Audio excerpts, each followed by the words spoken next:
ہمارے ساتھ تحریک انصاف کے سینئر رہنما شاہ محمود قریشی صاحب موجود ہیں. شاہ صاحب بہت شکریہ آپ کے وقت کا.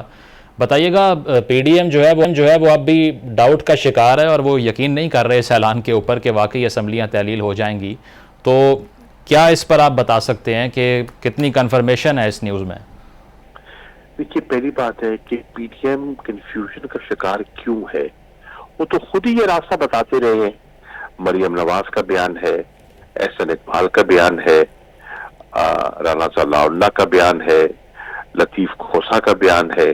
یہ سبھی کہتے رہے ہیں کہ اگر پی ٹی آئی سنجیدہ ہے تو وہ ان دونوں اسمبلیوں کو تحلیل کر دے, ہم قومی اسمبلی تحلیل کر کے اور نئے انتخابات کی طرف چلے جاتے ہیں.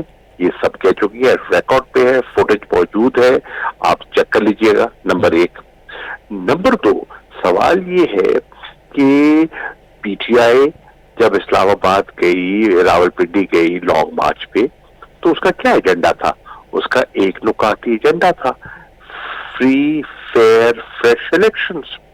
اب ان کو اس کے حصول کے لیے ہم کہتے ہیں کہ ہم اسلام آباد جاتے ہیں تو یہ سارے شہر پہ کنٹینر لگا دیتے ہیں, 25-30 ہزار لوگ پولیس وہاں رینجر جمع کر دیتے ہیں, سندھ سے 6,000 لوگ بلوا لیتے ہیں پولیس کے, کروڑوں روپیہ ان کے کھانے پہ, ان کے سفر پہ خرچ کر دیتے ہیں آن این ایونٹ جس کی ضرورت ہی محسوس نہیں ہوئی, کیونکہ ان کو خدشہ تھا کہ ہم وہاں ہلہ بول دیں گے. ہمارا کوئی ایسا ارادہ نہیں تھا. ہم نے واضح کہا تھا کہ ہم سپریم کورٹ کی ہدایت کے مطابق آگے بڑھیں گے. ہماری ساری تحریک جو ہے وہ آئین اور قانون کے دائرے کے اندر ہوگی. ٹھیک, اب جب ہم وہاں جاتے ہیں تو ریڈ زون بڑھا دیتے ہیں, گھبراہٹ ہو جاتی ہے, ہاتھ پاؤں پھول جاتے ہیں اور کہتے ہیں جناب خون خرابہ ہوگا.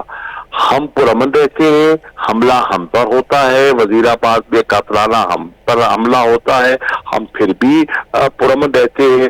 آپ لبرٹی سے لے کر آپ نے راول پنڈی تک پورے مارچ کو آپ نے ملاحظہ کیا, دیکھا. کوئی اور بات ہے, کئی چینلز نے باوجود اس کی کوریج نہیں کی, خوف میں مبتلا تھے, لیکن لوگوں نے دیکھا پرامن تھا, کہیں نقص عمل پیدا نہیں ہوا, کہیں توڑ پھوڑ نہیں ہوئی, ٹریفک رواں دواں رہی, بازار کھلے رہے, بچے اسکول جاتے رہے اور ہم اپنا موقف پیش کرتے رہے. تو پی ڈی ایم کی تو ان کے موقف کی تو کلائی کھل گئی ہے. عمران خان صاحب نے کہا ہے کہ میں نے ایک آئینی جمہوری راستہ اختیار کیا ہے اور یہ آئین ہمیں اختیار دیتا ہے. چنانچہ میں اپنی پارٹی سے, اپنی پارلیمانی پارٹی کے دوستوں کو وجوہات ان کو ایکسپلین کروں گا کہ کیوں ہمیں اس طرح بڑھنا چاہیے, ہمارا ایجنڈا کیا تھا, ہمارا موقف کیا تھا, اور وہ اس موقف پر اپنی جگہ قائم ہے, بالکل قائم ہے. تو ان کو اس پہ شک و شبہ تو نہیں ہونا چاہیے. شاہ صاحب, زرداری صاحب کی نون لیگ کے وفد سے ملاقات ہوئی ہے اور گورنر راج کی خبریں جو ہیں وہ بھی گردش کر رہی ہیں, تو ایسی صورتحال میں کیا کریں گے؟ میں سمجھتا ہوں کہ گورنر آج لگا سکتے تو لگائیں. اگر ان میں جرت ہے تو میں آپ ہی کہہ رہا ہوں, آپ کے پروگرام میں کہہ رہا ہوں, اگر آصف علی زرداری آپ میں جرت ہے, شہباز شریف آپ میں جرت ہے, تو لگائیے گورنر راج, آج لگائیے اور دیکھیں آپ کے ساتھ ہوتا کیا ہے. صحیح.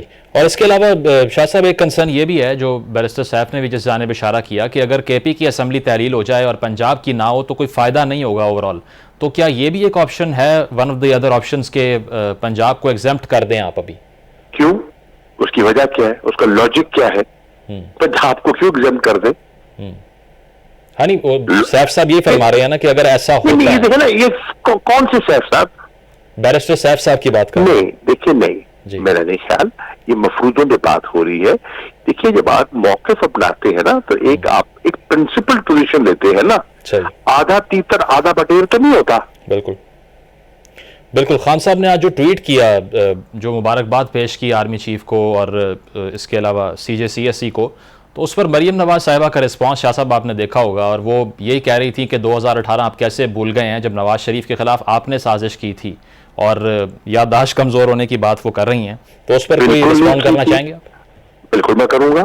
بالکل ہم نے سازش نہیں کی تھی. نواز شریف صاحب کے خلاف سپریم کورٹ آف پاکستان نے فیصلہ دیا تھا, ہم نے سازش نہیں کی تھی.